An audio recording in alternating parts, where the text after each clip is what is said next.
Hello बच्चों, let's read this question. The question say that a reactive metal like sodium and potassium react with water, liberation of H2 gas and form corresponding hydroxide. While the metal magnesium, zinc, aluminium and iron are low in reactivity to react with cold water, but they will only react with steam and red hot from corresponding oxide. Which of the following metal do not react with cold water?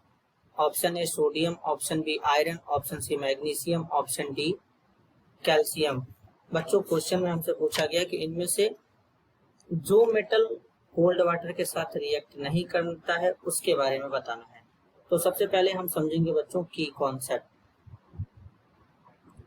Concept होगा बच्चों reactivity series. Reactivity series. अब reactivity series की बात करेंगे बच्चों कि आखिरकार reactivity series होता क्या है और इस सीरीज में मेटल को किस तरीके से अरेंज किया गया है। तो सबसे पहले बेसिकली बच्चों यहाँ पर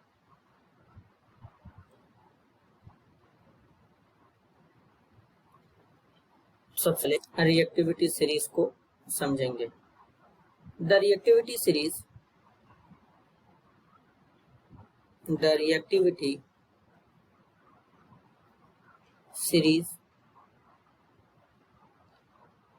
is a list of metals arranged in the order of their decreasing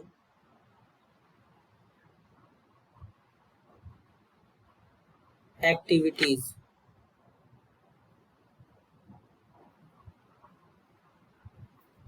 The reactivity series is a list of metal arranged in the order of their decreasing activity। कहने का मतलब बच्चों इस सीरीज में मेटल को रिएक्टिविटी के decreasing order में लगाया गया है। अब यहाँ पर मेटल को किस तरीके से लगाया गया है जरा बात को ध्यान से समझेंगे।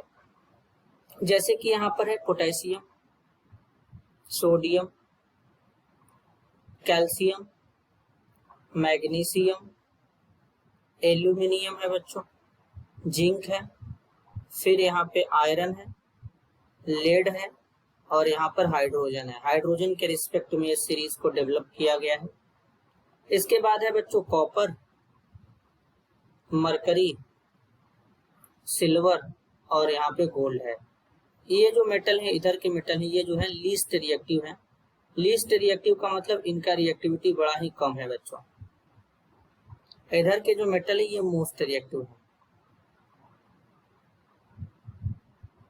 और जब बच्चों टॉप टू बॉटम चलते हैं यानी यहाँ से पोटेशियम से गोल्ड की तरफ या लेफ्ट टू राइट पोटेशियम से गोल्ड की तरफ चलेंगे तो रिएक्टिविटी डिक्रीज करेगा। तो इधर हो जाएगा decreasing order of reactivity. Reactivity का डिक्रीजिंग ऑर्डर है।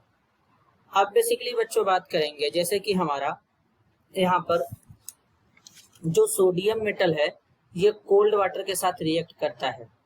इसका रिएक्टिविटी बहुत ही ज्यादा होता है। ये कोल्ड वाटर के साथ रिएक्ट करेगा। सोडियम